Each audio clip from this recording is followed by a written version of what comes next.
by the way, if you want to look at Green Economy Tracker, you'll see all the policies that exist around the world to make this thing come alive. The issue is not, we don't know what needs to be done. The issue is getting it done. And getting it done, we've learned a couple of things. First of all, the financial system works in a very small, short basis, always, as Mark Carney, our previous, a tragedy of horizons. They don't see the long-term picture. Then we have politicians who work on electoral cycles and always thinking about the next 3 or 4 years. And again, where's the wisdom that emerges from medium to shorter term, medium to longer term? How do we instill that wisdom? Now, I've been working in this space in sustainability for 25 plus years, and I will be very honest, there was a game changer. As I sat there with a bunch of policymakers in Brussels only a few years ago, Fridays for Future marched through the streets and you could hear them shouting and bashing that. And there was a new currency born. That currency out-trumped, where's the sustainable business case for this? It out-trumped it. It was our children's future. It was far more powerful than even any of this short-term nonsense that we hear. And when I saw Jan's presentation, Hans said presentation, my God, it felt like a state of madness. You have to go into all of that system. Where's the currency? Where's the wisdom that emerges for us to start to make really sensible decisions and then fit the economy to make sure it delivers against it? So let's, this session, I'm very, very pleased that we were asked to help convene this because it is about the voices of citizens, the voices of wisdom, those people that have more at stake in this social contract than anyone else because they're going to live, hopefully, longer than anyone else. So their voice should be front and central to this conversation, renegotiating, hold their governments to account, and apply some wisdom that their future is more important than anyone else's returns.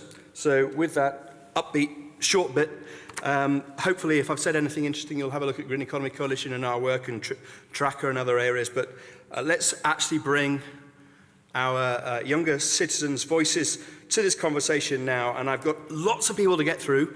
So I'm very grateful that we are going to overrun, because we did start 20 minutes late, and the youth should have their space. So we would like to bring in, first of all, we are going to hear from highlights of the future of Europe.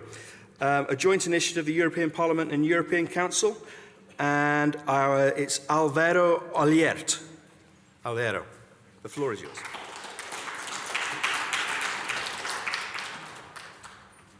Thanks a lot, Oliver.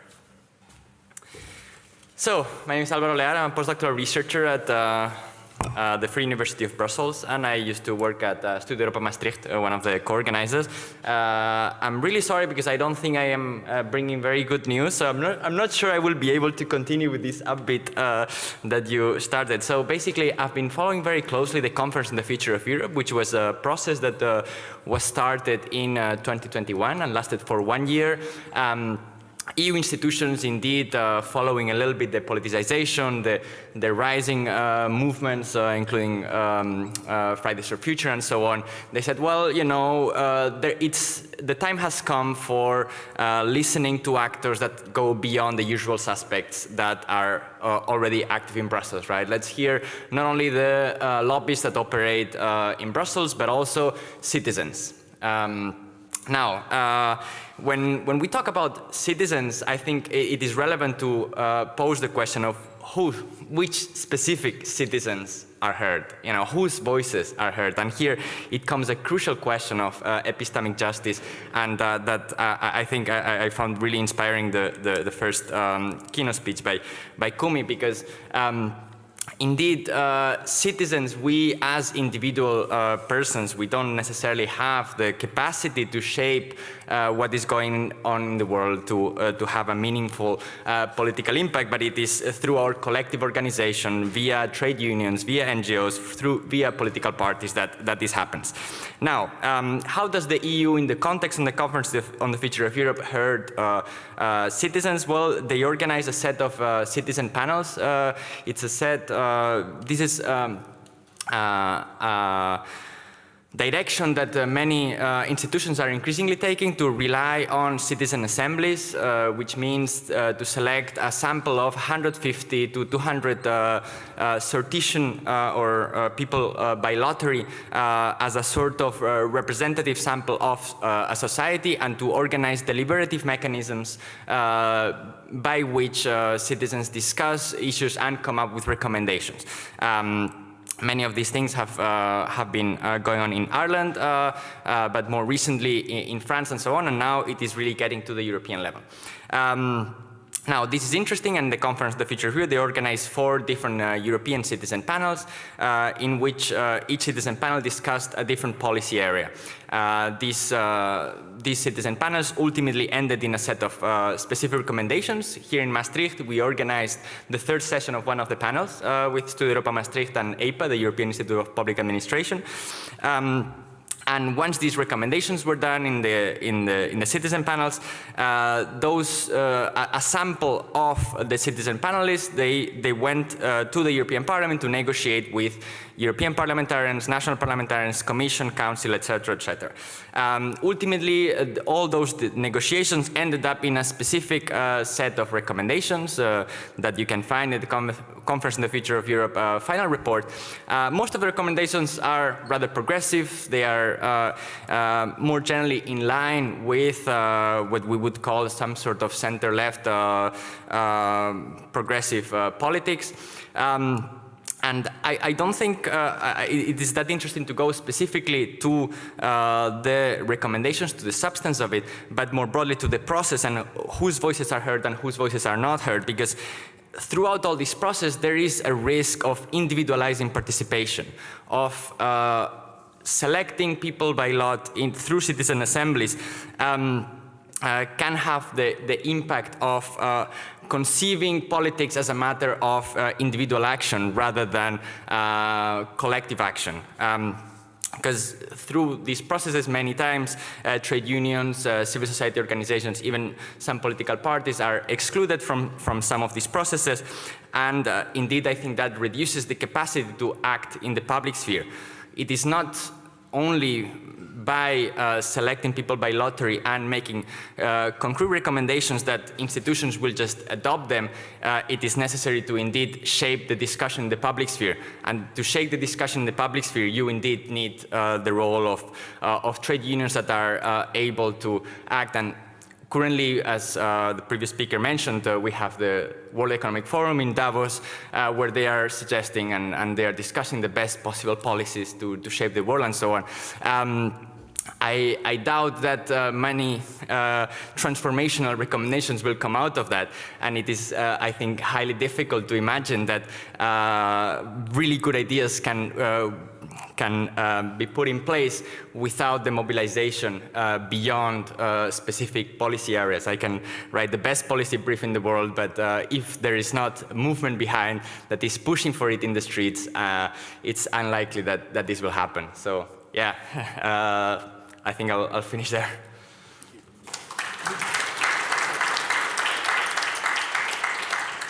Wonderfully to time. We do have a few moments for questions if people want to post some questions, or online. I've been told there may be some questions online, but if not, start up at 10. That whole point about policymakers needing to be pushed, that's really what we're talking about with social contract for us, is that sense of the movements finding a voice, finding a mechanism to push that new mandate for more transformative ambition and change. Isabel, you want a question?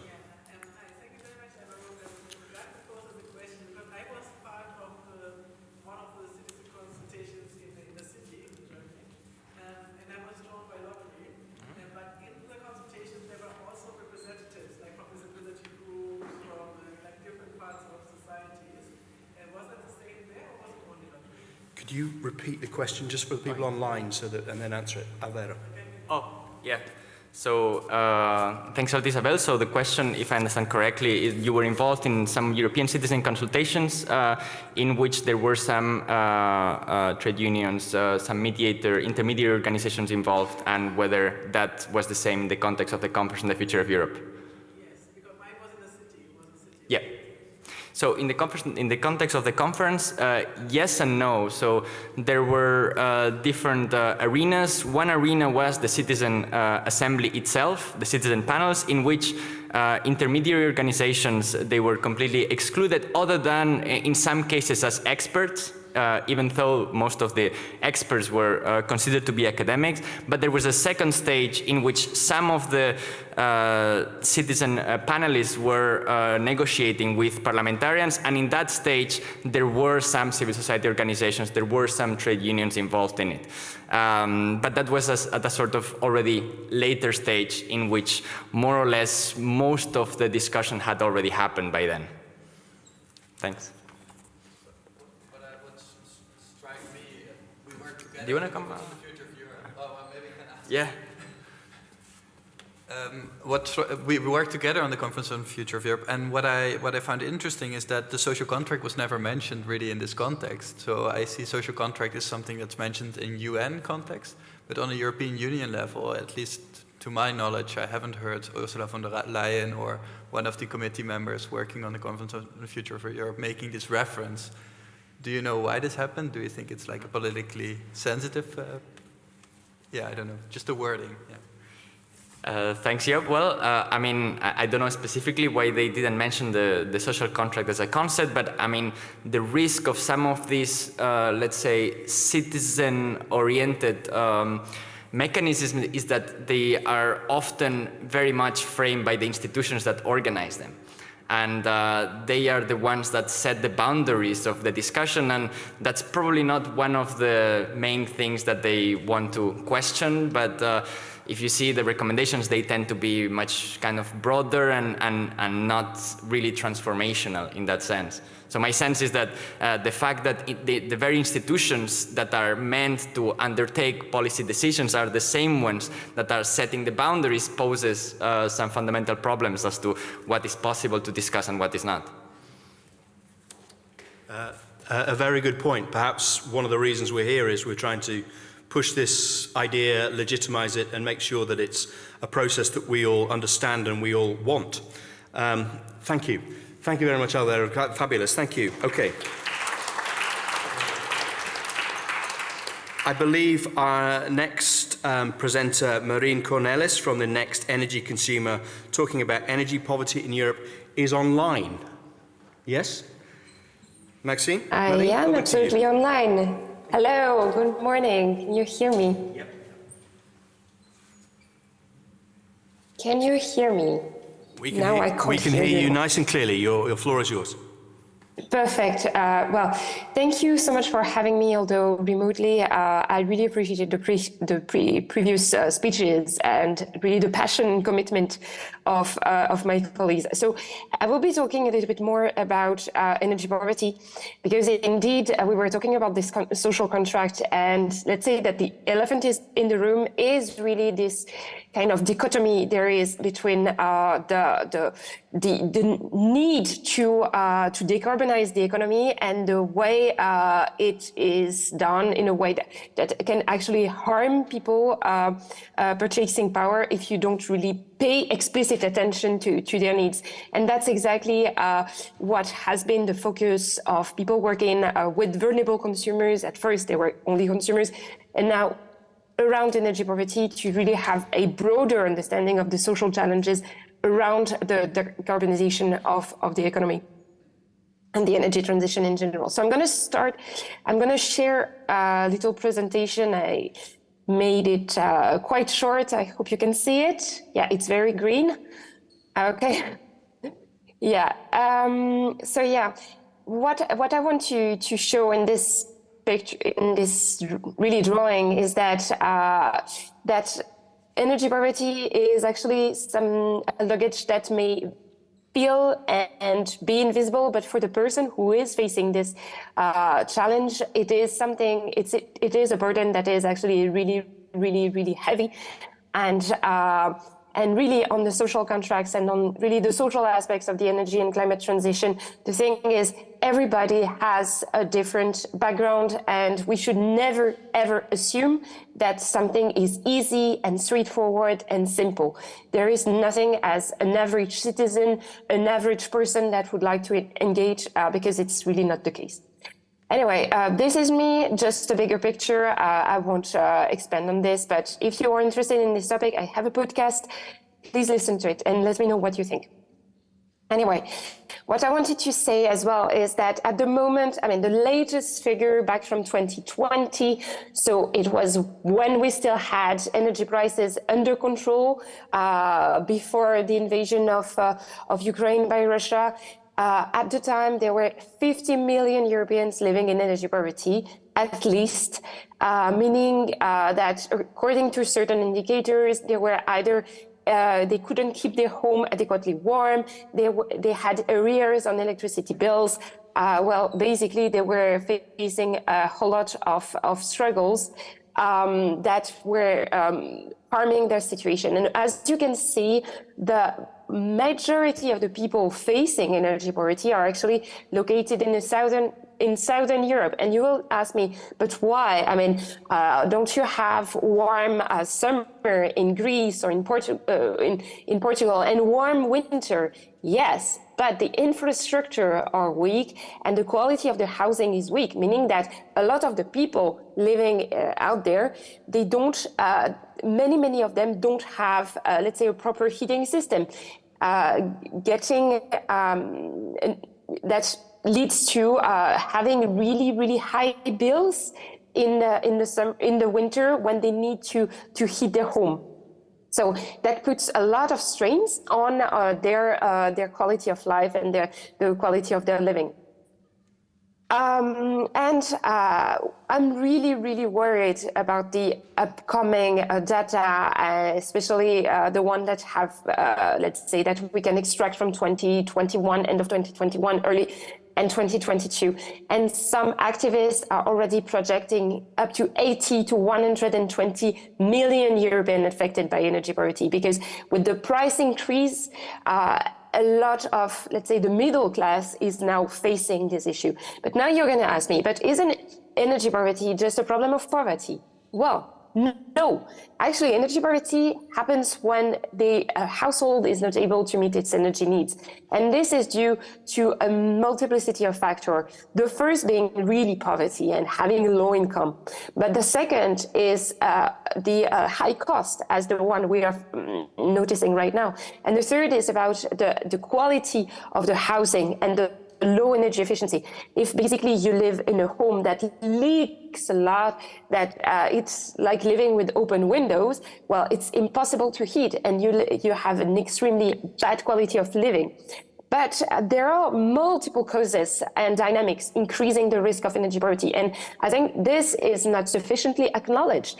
One of them being, of course, the financial systems and the tax system that can harm really the way the bills are designed and, you know, the redistribution system, etc. But other issues may be really social exclusion. And let's say communities facing racism, they are a higher risk, much higher risk of facing energy poverty too. But there are many focus, many things, such as the dependency on certain fuels, that so it means that your hands are tied towards certain fuels. So if the price increase, you will not be able to act in a certain direction. So it's really about a multiplicity of factors and circumstances that make energy poverty a very hard phenomenon to grasp and address.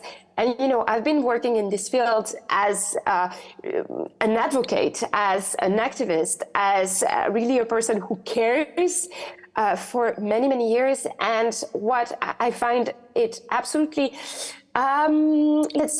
concerning that there is still so little capacity by policymakers to acknowledge that energy poverty is way more than a low-income issue.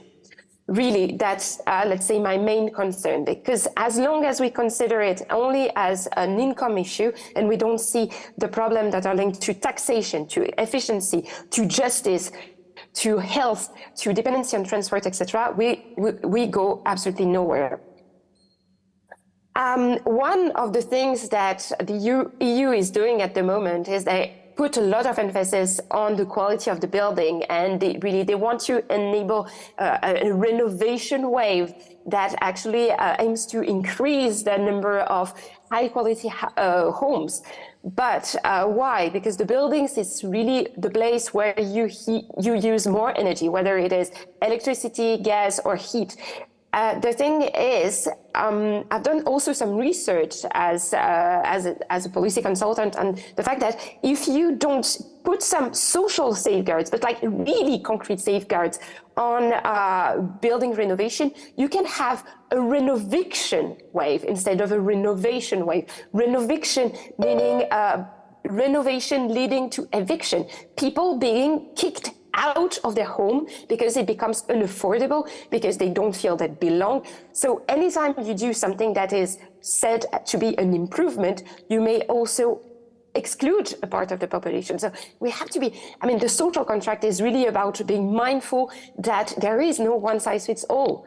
And in certain areas, people of a certain color, certain background, certain sexuality may feel safer than, let's say, the middle-class white woman that I am part of, but will feel safe in. So I think there is something really, really, really important to acknowledge, that there is such a broader context, a broader circumstances, and there is nothing as an average citizen and an average person, because politics, we were talking about that earlier, but politics is made out of the people who compose it. And yesterday I was attending some political event, and I was shocked to see that in the room there were 60 people, 15 women, 10 people under 40, and the rest of the room was composed of men in their 50, 55, and there was absolutely no racial representation either. So this is really, really problematic.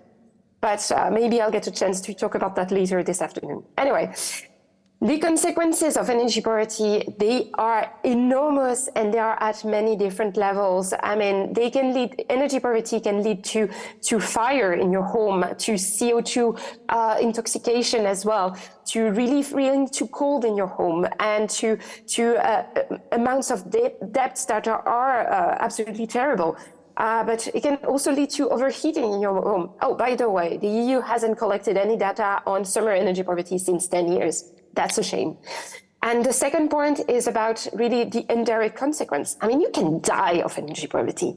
Just keep that in mind. You can die of energy poverty. And this is because of social isolation. It is because of the sickness that you can really not get out of. It's about the depths you put yourself in. So it's really also about this multi-faceted aspect that energy poverty touch upon.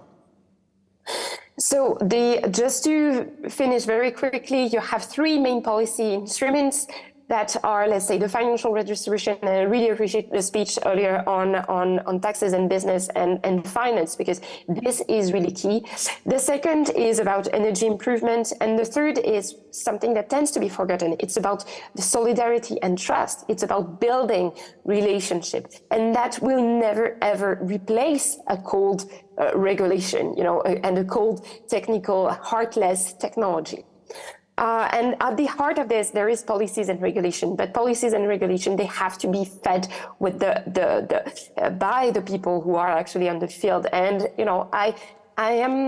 I'm not ashamed to say that I am a lobbyist advocating for energy, for people facing energy poverty, because that's also something we need to acknowledge, that big corporations, they have big money to lobby the various policy making groups, but they also need to be people who care, who actually put their energy out to also solve social crises.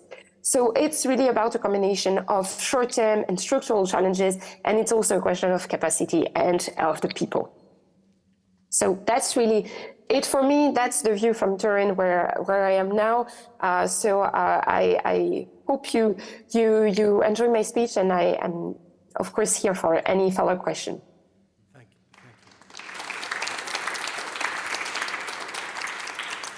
you. Thank you very much, Maureen. Is anybody want to ask some follow-up questions on that one, or we are needing to speed on as well? So, Maureen, we will possibly come back to you at the end when we have more broader questions across the whole piece. But thank you very, very much for joining with us.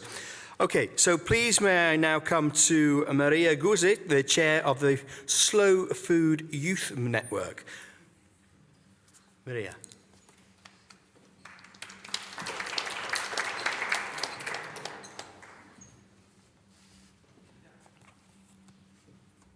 Perfect. I think the slides still don't work with clicking. So hello, everyone. I'm so honored to be here today. And as you said, I am Maria Geuze, the director of the Slow Food Youth Network, but I call it SWIN. That's a little bit more easy. And today I'm here to represent a movement which is called Slow Food Youth Network. Next slide, please. So SWIN is a network for young professionals, young people, and we like to call them young change makers, who are committed to a healthy, sustainable, and fair food system for everyone. And we believe at SWIN that young people should play a very important role in our current transitions towards a new and more sustainable future. And they actually should be at the center of a new social contract, also as what Kumi said before. And I personally think that young people currently don't get the attention that they should deserve for creating this new future together. But at SWIN, our focus is really system change within the food system and within society. And today I would like to share some examples of how we try to contribute to this new social contract and contribute to a better food system. That's already here, our first layer, but it's important to understand that within the several layers that we try to make impact, we value a few things. So our one and first value is that we try to enter a dialogue with everyone, and at the same time also try to highlight all of the perspective in the current discussion and have respect for one another, and also have respect for maybe a perspective that is not yours, but still show your respect and have an open conversation about what can be done and what people should be doing. So in our first layer, that is within our own organization, we have an academy. And in this academy program, it's really about, as it said, about connecting those young people, connecting those young change makers. And we have a program in which they, together with us, travel through the whole system. And we try to connect people from all over the food system. So imagine from farmers to the whole corporate food world. And in this journey together with us, we connect them and at the same time provide them with knowledge, a network, a platform, and motivation for change. But also we do that at the same time in a more smaller scale, and we have our on the menu days, which are just days that young people from all over the Netherlands can come. It's just as an open day, and also try to create that connection between those people. And in this layer, we really try to stimulate them, those young change makers, to change the system. So by providing them the knowledge, we hope that they, from their points of within the food system, they start to change it themselves. Next slide. But at the same time, we also are active in other platforms, and we have other collaborations. And in the platform, for example, it's called the Groenpact Youth Platform. We really try to represent the voice of our network, because we also want to contribute our own stake in the transition. So in this coalition with other organizations from all over the green sector, we really try to have partnerships, and we currently have within the politics, education, and in the business world of food. And hereby we really try to influence and change the system ourselves with our knowledge and our perspectives. And then we also have a third layer, and I think that's one is very important, and after people forget it. That's the next slide. So for example, we have our collaboration in the Food 100, and that's a list every year, a new list. We announce it with 100 food game changers of that year. And I think it's important within those kind of collaborations that you reward change makers and provide them with an extra platform and give them extra attention for their effort. So hereby we really try to celebrate change, and by doing so we hope to inspire and, well, actually stimulate change even more. So these were some examples of like how we try to make impact and how we try to contribute to an actually new social contract. But also we are not perfect, because we still face challenges as you try to make impact and you really try to change the whole system. But if you want to change the whole system, you should also represent all of the youth within the system. And we also see that in a network which is really focusing on sustainability and a better food system, that some groups of youth are more represented than others. But at the end of the day, we really want to say to every young person, so that's my closing argument for today, last slide please, is that young people, you are the future.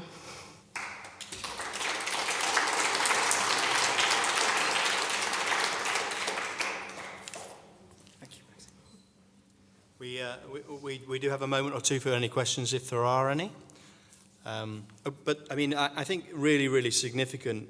What I got from that is, you know, the sense that young people are just getting on with it because actually they need to create the solutions for themselves rather than wait for other people to get on with it. So, I mean, that's actually social contract where you say, well, we're just going to take this on. So, fantastic leadership, really super stuff, and thank you very much. We are just going to pile on. Actually, I'll thank you very much indeed, Maria. We'll move on. Thank you very much, Chip.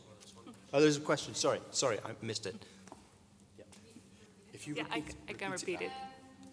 So when you visit young farmers, or maybe like even like wheat farms or whatever, like do you see a difference when the farmer itself, like themselves, are young versus the older generation? That's a good question. So the question was when we also visit farms, or for example also a meat farm, whether we see a difference, if I say it correctly, between young farmers or maybe farmers that are farming a longer period. Is that correct? Yeah.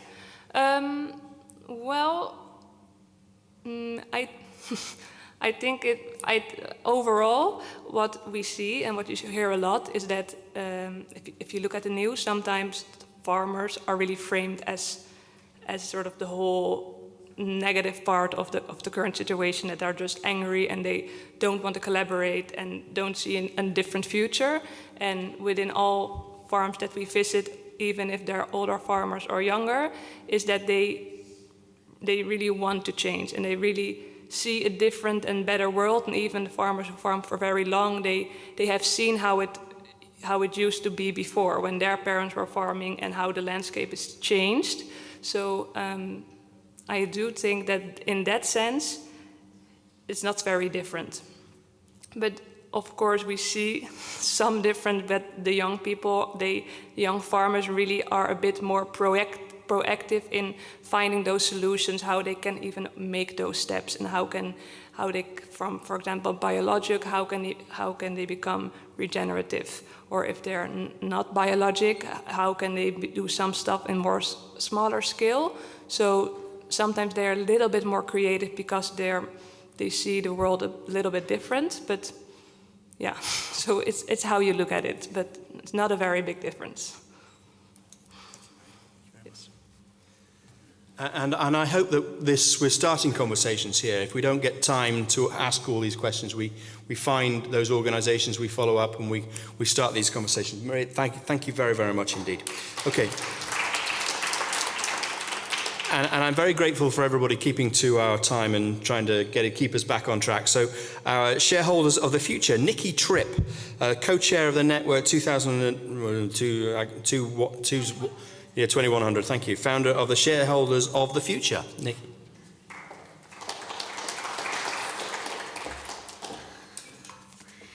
Yes, hello everyone. A new social contract, which is between society, all the individuals that make up society, governments, businesses, and maybe also other stakeholders like nature. I'm Nikki Tripp, I'm 25 years old or young, and I want to talk about specifically the contract the financial sector has with their stakeholders. So I hope you're not done with the financial sector yet after Hans's presentation as well. Just a little bit more, but this is a short one. I'm a sustainability specialist at the small consulting firm AF Advisors. I'm founder of youth-led initiative Aandeelhouders van de Toekomst, or Shareholders of the Future in English. And also currently a trainee at a pension fund board, and also with the ambition to become a board member myself in the near future. So not when I'm old or close to my retirement age, but now. And why I want to focus on the financial sector has several reasons. First, you really see that currently they're really holding back a lot with like wrong incentives and wrong asset allocations. And the thing is that I feel like a lot of asset managers or like other people in the financial sector don't really realize it or don't want to realize is that you always make an impact with your assets or with the capital that you have. Even if you don't monitor it, even if you don't care about it, it's still making an impact. So you rather just take charge of it and actually have a positive impact. Also, the financial sector is particularly a sector where the influence of young people is very, very small. So we're working on that. But it also means that we now, young people, we're dependent on previous generations to make good decisions in like taking us into consideration as well. Which just, if you're asking me, like, sure, I want to trust other generations, but I'd rather just be there myself as well, just so that we have everyone present. But that means that we need to do a lot there. And the impact is very large of the financial sector. Meaning, for example, if you look at individual actions that you can do as like a consumer, for example, some of the most impactful things you can do in terms of relating to climate change is maybe eating no or less animal products, or no or less flying, or not owning a car.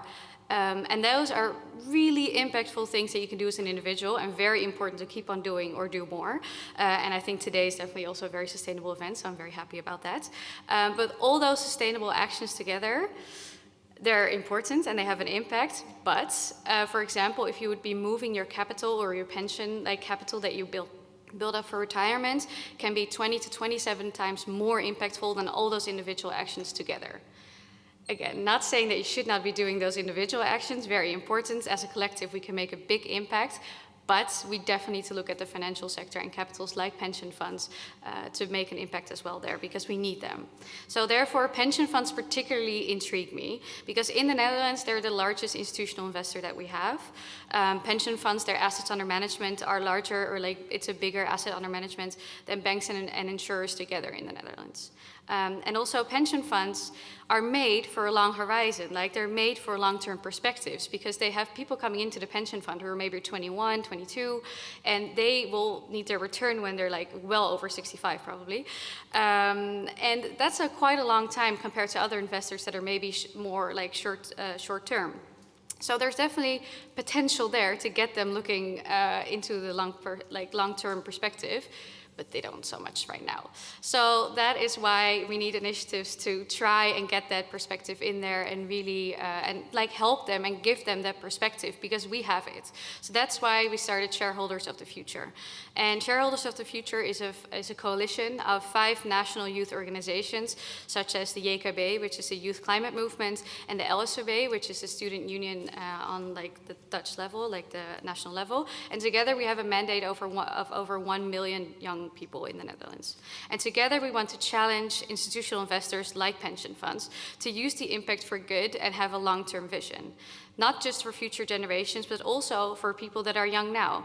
Because I just started my first grown-up job, and that means that I also started saving for my retirement via my employer, which now they think I will retire in 2068, so that's still a little while. But that's okay, because I want to look even further into the future, because I'm thinking about 2100, which is a year, with a little bit of luck, I'm still there, and I want to be there. And that is a horizon that I have for myself, and maybe some other young people here have for themselves as well. And that means that I ask, or I would like my pension fund to also think of that horizon. Even though the pension fund board members there, they don't have this horizon for themselves, maybe they have it for their children or for other people, but they're also there for their participants like me who have a horizon until 2100. So with shareholders of the future, we do have some expectations of the financial sector, maybe also linking to what Hans said before about like relating to their moral compass and helping them get that on the right track. So we have some expectations for the financial sector, which is first of all taking responsibility of the impact you're making. Even if you're not taking responsibility, or if you're not monitoring, if you're not looking at it, if you don't care, you're still making an impact. So first step is take responsibility for the impact you make. Second is alignment, or planning to align for 1.5 degrees in your portfolios. And that doesn't mean that climate, reductionist, that you can just compensate with social or governance factors. Like human rights are also a bare minimum and not something to aim for. It should be the bare minimum.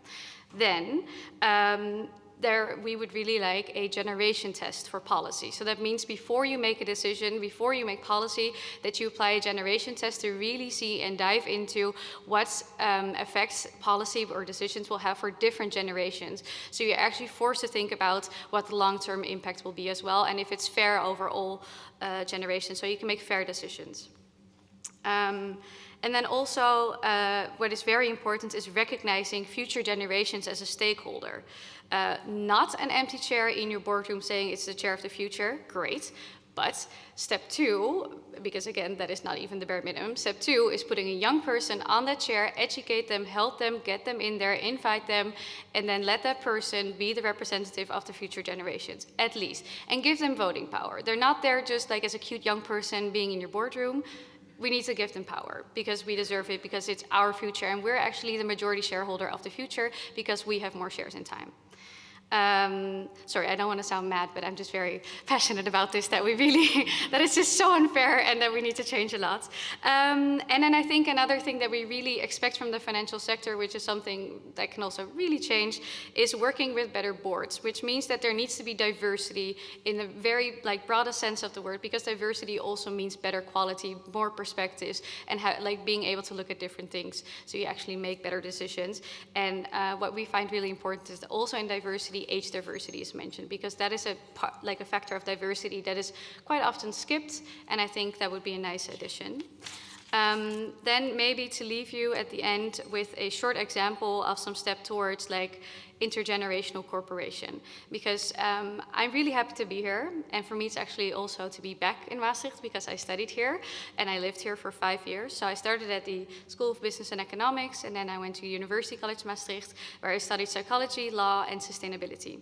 And you may wonder, how did this girl get into pensions? Because let me tell you, nobody in the pension sector, but also not me, when I was young, dreamt of, or when I was even younger, dreamt of, ooh, when I'm older, I want to work in the pension sector. That seems fun. That has said nobody ever. But that's okay. You can find out later that it's a very impactful place to be. But you may wonder how I got there as a young person. Well, I wanted to write my thesis at the University College on psychology, because that's the thing I mostly studied. And then there was this thing called Corona, and everything got messy, and I lost my thesis supervisor, as in she did not die of Corona, but I mean, she had to do other things, and she was just very consumed by Corona and had to move and all that stuff.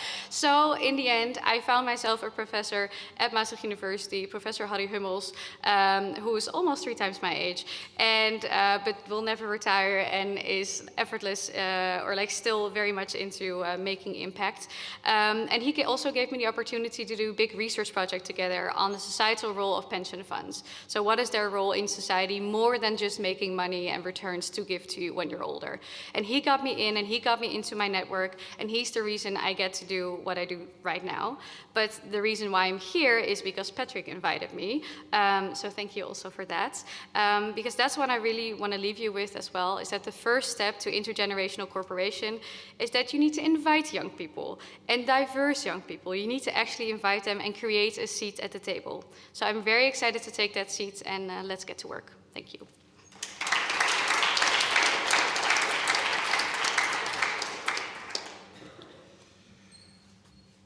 Any questions for Nikki? Oh, we have. Oh, yes. Yeah, try and repeat it. Yeah. Do you believe that young people Do I believe that young people have a better moral financial compass? That's a good question. I think everyone has it in them to be compassionate and be empathetic and care for other people. But what I hear a lot, for example, what older people tell me is, oh, when you get older, you'll vote right, because then you have money and then you know, like these types of tendencies. Not so, I don't think that will happen. But what I want to say is that I think everyone has the ability to care, but maybe when you get older and you get into a certain system, you kind of are stuck in a system that doesn't care, it's more difficult to be caring in your job, in your life. So I don't think the moral compass is different, but we have more of an opportunity to use our moral compass, and it hasn't been tainted as much maybe by the system. But I think everyone can do it, and I think also that is a nice thing. That is also what I try to say with appealing to the moral compass, that young people, that we can bring other people, like older generations, back to the center of it and be more compassionate again. Yeah, thank you.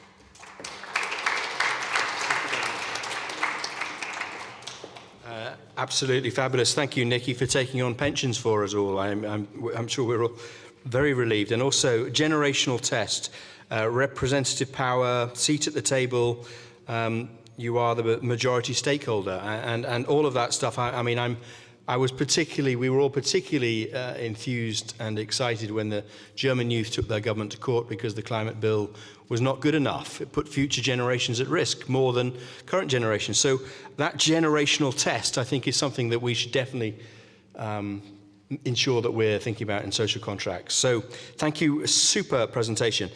Could we now have some pitches by students? And I'm not entirely, Patrick, not entirely sure how this is going to work, but Ariane Legrand, you're on first, I believe, eating and precious plastics. You're going to do it together? Okay. So, and also Beau Brett, you're doing it together. Okay. The floor is yours. Use it how you will. Thank you very much.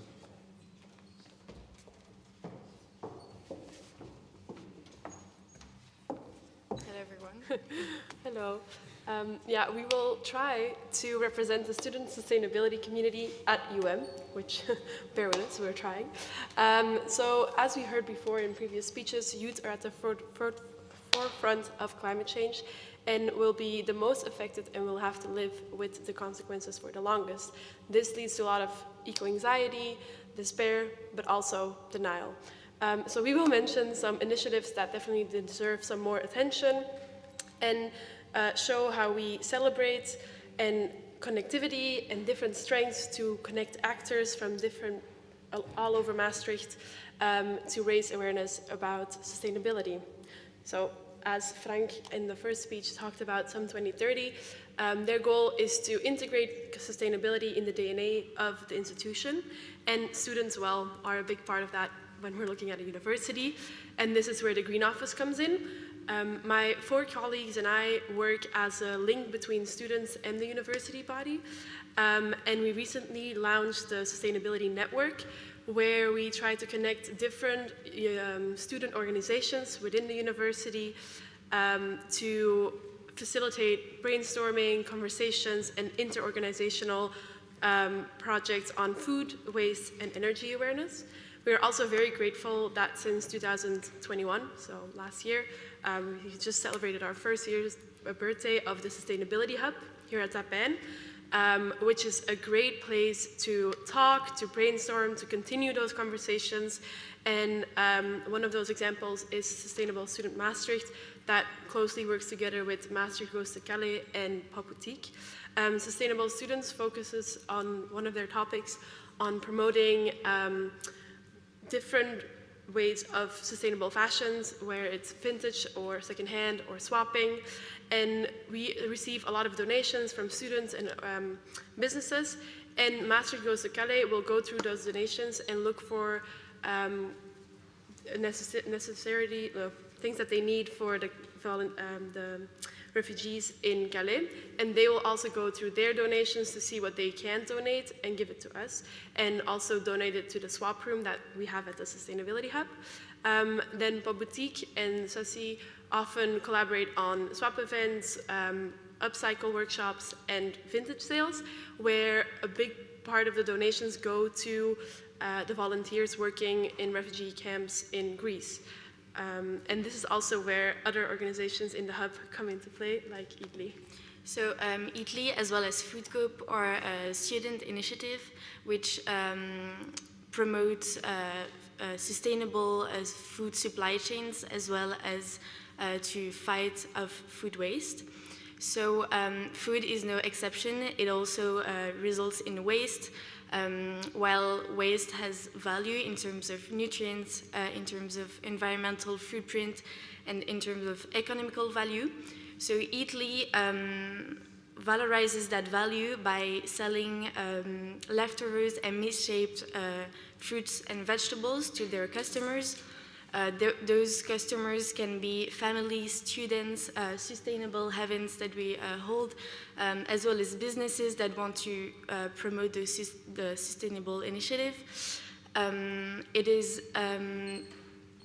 an exchange of various actors. Students work together with a local supplier and redistribute the leftovers that we might have to the food bank, which prepares vegan meals for the Maastricht community. Another initiative where student can get involved at is the precious plastic. So it is an international movement which sees plastic waste as a resource. It believes that millions of people that will take small steps can actually make a change. So by being an open source project, it promotes the exchange of various actors. So people can work together in order to get the plastic waste and make new products. So workshops are held by students as well as skilled employees such as architects, engineers, etc. The plastic waste that is used and then to make new products will be showcased in local businesses as well as exhibitions. I can name the No Time to Waste exhibition in Aachen.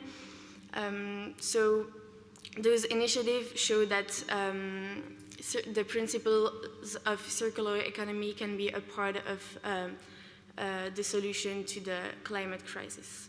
Thank you. Wait, sorry.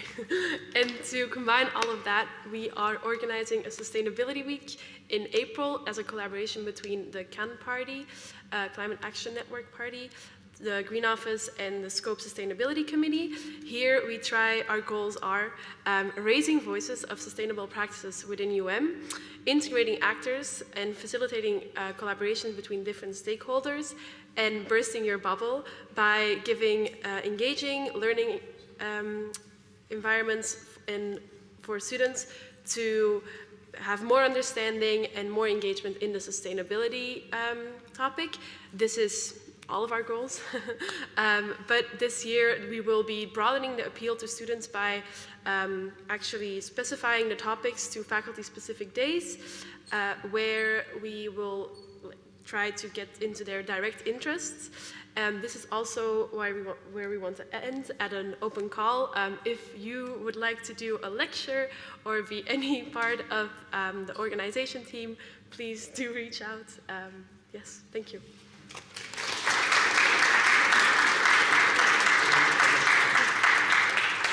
Okay, do we have any questions?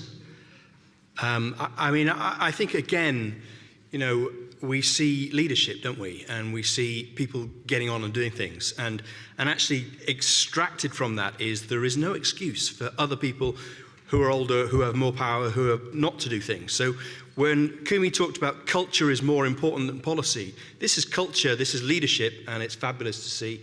Thank you very, very much. Well done. Brilliant stuff. Okay, we've got our final contribution from this session. We're going to hear from Ezra Zora from TU Delft, short food supply chains for transforming food systems. Thank you. Hello everyone, I'm Ezra Zora. I'm currently having a PhD in TU Delft and I'm working on the transparency in food systems. And today I want to talk about creating a new social contract around our food system And I will share the outcomes of my master's thesis research, not all though, a part of it, about the short food supply chains with the supervision of Patrick Kuntis. Thank you for inviting me here. Next slide, please. Okay, so, yeah, it's not super visible, isn't it? All right. Currently, our food system is extremely vulnerable to climate crisis effects like extreme droughts and floods, but still it is one of the main contributors to climate crisis, like deforestation, land use, resource use, also with hidden social and ecological costs. And on top of that, the world population is getting more denser in city areas and urban areas, which makes it highly vulnerable for food insecurities and for small farmers that are also having big issues with the current food system. They don't really have access to these markets, and in order to sell their products in these markets, they usually need an intermediary, big buyers in the agri-food industry, which usually marginalize these small farmers. So they will be the ones I will be focusing on today. Next slide, please. Yeah, thank you. So, yeah, things need to be changing for creating a transition to sustainable food systems, but how? So, in this regard, short food supply chains actually appear as a corrective mechanism to reconnect the producers and consumers and build trust between these parties and create a chain based on value creation. So this part is very important, value. Then we talked about moral compass. Then in order to achieve such an innovation, you need a different governance approach. And this governance approach needs to be adaptive, reflexive, and deliberative to manage all that uncertainties and high complexity naturally involved in the food system. So, talking about a different governance approach, co-evolutionary governance is providing opportunities for systemic change by pointing out the interlinked evolutionary processes to have taking them together as a systemic perspective so that you can tackle several issues by one policy action, for instance. Next slide, please. So, for my research, I used the transition flower tool, which points out different leverage points identified in different dimensions so that you can see how they are connected to each other and how can you tackle several points during the policy-making process. Next slide, please. So yeah, there are lots of words there. For today's presentation, I only focused on the case of Netherlands due to the demographics of the audience here and the time limits. And I also added the technological dimension to the flower because it is actually a great enabler for the leverage points identified in other dimensions. So I'm not going to go over all of them, but I will just give you a few examples how they can be connected. Next slide, please. Yeah, colors. Okay, so in my research, creating public awareness mentioned several times in the literature review and the interviews. So by creating public awareness, for example, you can support people to demand for better policies and more government support. And it is also a great enabler for increase people's willingness to pay for fair, socially and environmentally fair produce. And also, transparency and trust building is key for creating a network. And by creating a network, you can also enable the way to create new business models through collaboration. And using technological advancements to support this collaboration by optimizing solutions is also very promising as a result of my research. And if you manage to get more support from the policy side for financial or regulatory support, you can also support the farmers to have a better market reach. And if you enable regulatory efforts for true cost pricing, then farmers would get fairer price for their environmentally friendly production. So there are so many more connections between those points, but you see the picture. How can you get a systemic perspective? Next slide, please. So they were some examples of win-win and coupling opportunities situations, but there are also trade-offs. For example, in the Netherlands, short food supply chains are usually identified with having local production with some physical proximity, but some of the initiatives are providing regional or even national products to their consumers to increase their product availability and variety. But then there is some environmental implications, or managing the scale of the operation concerns comes in. So there is a trade-off between localness and availability, and how far short food supply chains get away from local production. There is also a discussion on the number of intermediaries. So, like, calling it as a short food supply chain means there is no intermediaries at all. No, usually it's not the case. But it is important to consider the actual function of these intermediaries involved in the process. So some of the interviewees claim that actually having some amount of intermediaries is better for enabling a more sustainable network. And lastly, the extent of centralization of short food supply chains, because they involve several small farmers, right? And they are trying to create a network, but this network should be created to enhance their capabilities to reach more markets in the urban context, but also they should not be marginalized. So this should be also in consideration when you talk about the trade-offs. And in the literature, there is a mentioning of having a facilitator organization to create balance between these trade-offs and protecting small farmers and enable them to improve their business in the urban markets. Next slide, please. And this facilitator organization can be also politically active and represent these small farmers in the national or maybe EU level political arena. Then by lobbying for incentives from the government and municipalities to provide training for small farmers or producer cooperatives, you can actually increase the social capital. And when the social capital increases, you can support the bottom-up movements, which is very essential in the case of short food supply chains, because these producers need to have more agency in the system. And as they get more agency in the system, they have more power to demand for better policies. In result, can feed the loop for more incentives from the government and municipalities. So this is just an example of how can we take a step back and focus on the bigger picture to create policies that would tackle several issues by considering several dimensions in the system, not only the economical dimension. Next slide, please. So, what are the main takeaways from my research?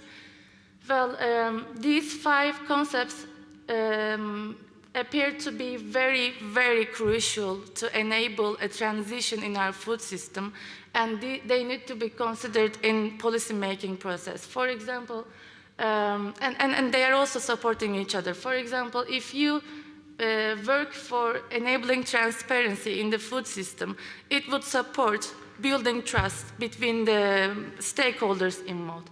And if you manage to create some extent of trust to some extent, you can also support the collaboration between the actors in these networks, or between networks in general.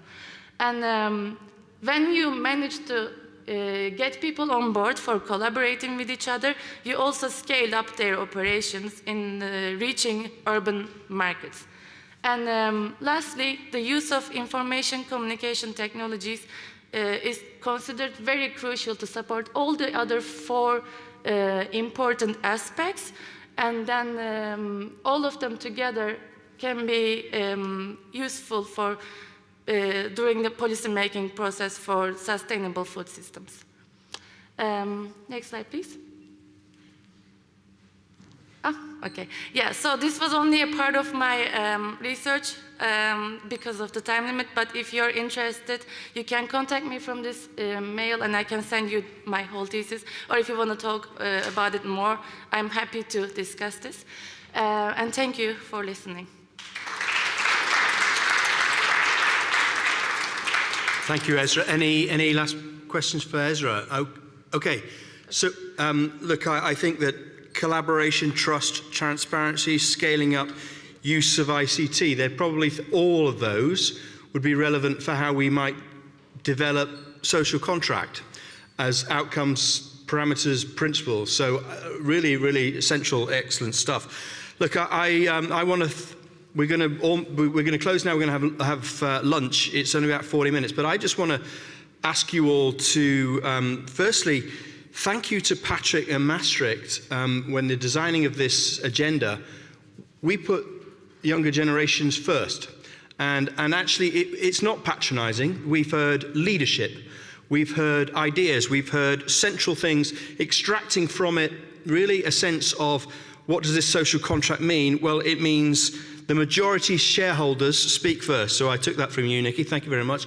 And they speak first, and they speak with absolute clarity. And there is, from that, you can extract a framework where we can assess the governance and leadership that we've currently got. And I just want to end on, we've talked about polycrisis. There's another phrase that we use in the UK, which is omnishambles, which shows that the governance has not been up to this, and we need to invest in improving democratic process so that we can collect the wisdom that is around us and ensure that it drives better outcomes, better decisions, and an improved framework for this transition. So with that, I've been really, really inspired by this last session. I hope you have as well. You can join me in thanking our youthful representatives. Thank you very much.